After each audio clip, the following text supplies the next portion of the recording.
She told me she needed time away to discover who she really was, but made it crystal clear I wasn't allowed to see anyone else in the meantime, then packed her bags and left. I said okay. 3 months later, she showed up at my door announcing she was finally ready to commit for real, only to spot her replacement's toothbrush on the bathroom counter. Turns out I'd done some discovering of my own while she was gone. This all went down just a couple days ago, and I'm still processing it. Sarah and I had been together almost 3 years, living together for the last 18 months. Everything seemed solid, at least that's what I believed. Beginning of May, she asked for one of those heavy, we need to talk conversations. Said she felt lost in the relationship and needed breathing room to reconnect with herself outside of us. Typical late 20s identity spiral. She's 27, I'm 31. I figured people go through that sometimes. Jake, I love you, but I don't know who I am anymore when I'm only half of a couple. I need a pause to remember the woman I was before we moved in together. All right, personal development matters. Then came the part that should have set off every alarm. But while I'm doing this, please don't date anybody else. This isn't about me wanting freedom to hook up. It's about me finding me. Huge red flags waving, yet I wanted to be the supportive guy. How long are we talking, Sarah? Just a couple months, 3 tops. I'll crash at my sister Emily's place until I'm sure. Then we'll pick things back up. I nodded and said fine. Worst decision I ever made. Hindsight is brutal. She had everything boxed up by that weekend and was out the door to Emily's apartment on the other side of the city. She never bothered changing her mailing address because it was temporary. The first month sucked. I kept glancing at my phone, expecting at least a check-in text. Nothing but radio silence except one message asking me to forward a couple envelopes that still came to my place. Month 2, I started getting antsy. My best friend Chris kept telling me I was a complete moron for freezing my life while she played single at her sister's. That I threw myself into the gym, picked up guitar again, started reading like crazy. Anything to fill the void. Month 3 is when life got good again. Met Claire at an indie bookstore downtown. She was juggling a stack of dense psychology books and dropping them everywhere. I helped gather them up, made a joke, and we ended up talking for an hour. Coffee turned into dinner the following week. Claire is nothing like Sarah. She's direct, confident, zero mind games. By week 3, we were basically attached at the hip. By week 4, she was sleeping over most nights. Never had the big move in conversation. Her stuff just slowly migrated in. Toothbrush, face wash, a drawer of clothes, organic progression. Fast forward to Saturday, August 10th. 3 months and 1 week after Sarah walked out. I'm flipping pancakes for Claire and me when the doorbell rings. Peek through the hole and there's Sarah on the doorstep holding a suitcase in one hand and a bouquet in the other. My heart dropped into my stomach. I opened the door trying to play it cool. Sarah? Hey.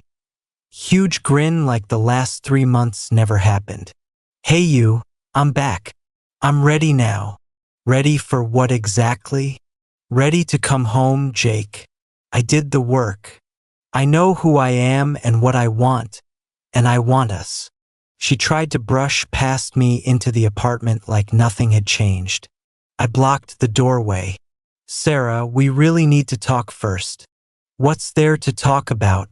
I told you I needed time. I took it. I'm better now. Let's get back to normal.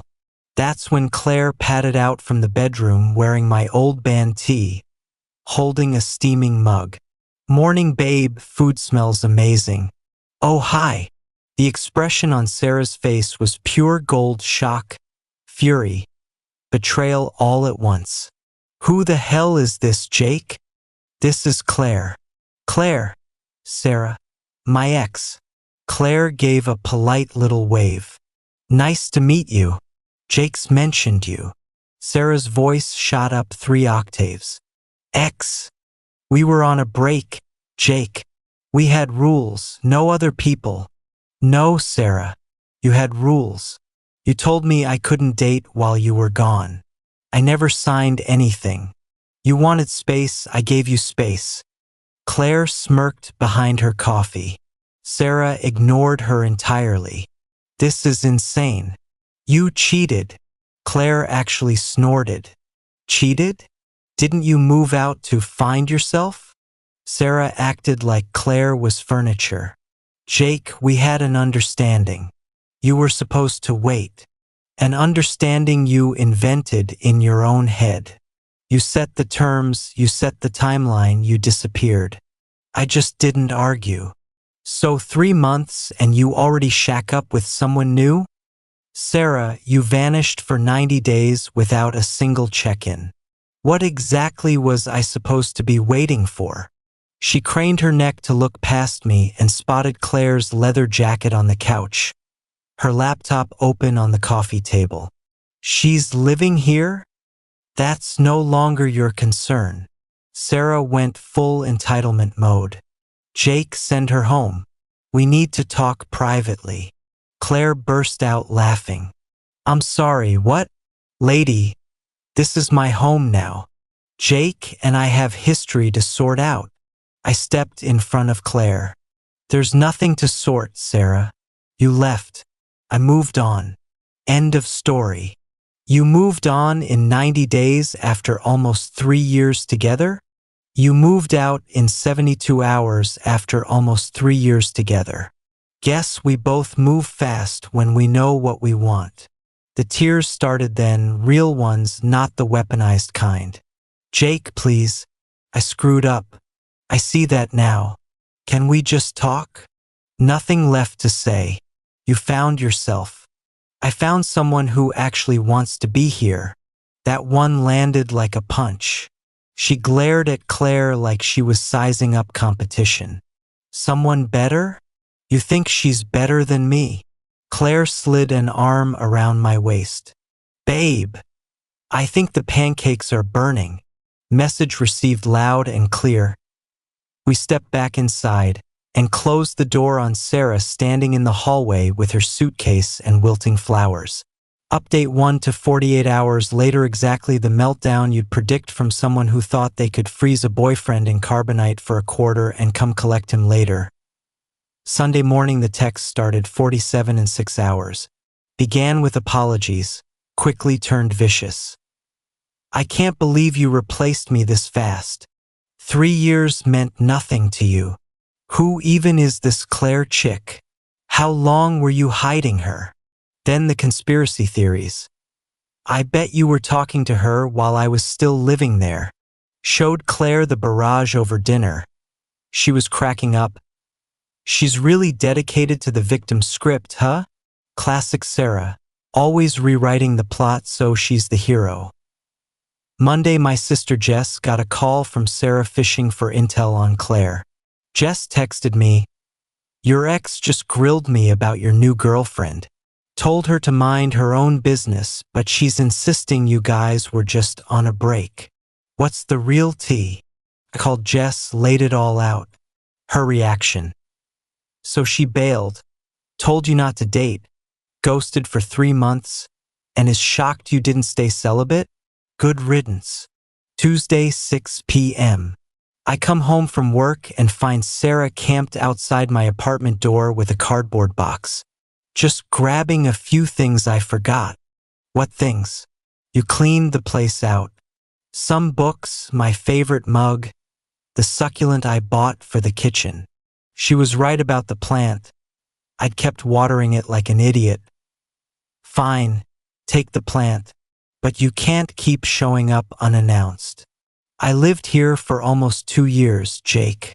My mail still comes here. Because you never changed your address. She left quietly, but it absolutely felt like reconnaissance. Wednesday, she somehow got Claire's work number off the company directory and called the main line pretending to be an old college friend. Claire told me that night, "Your ex is smooth.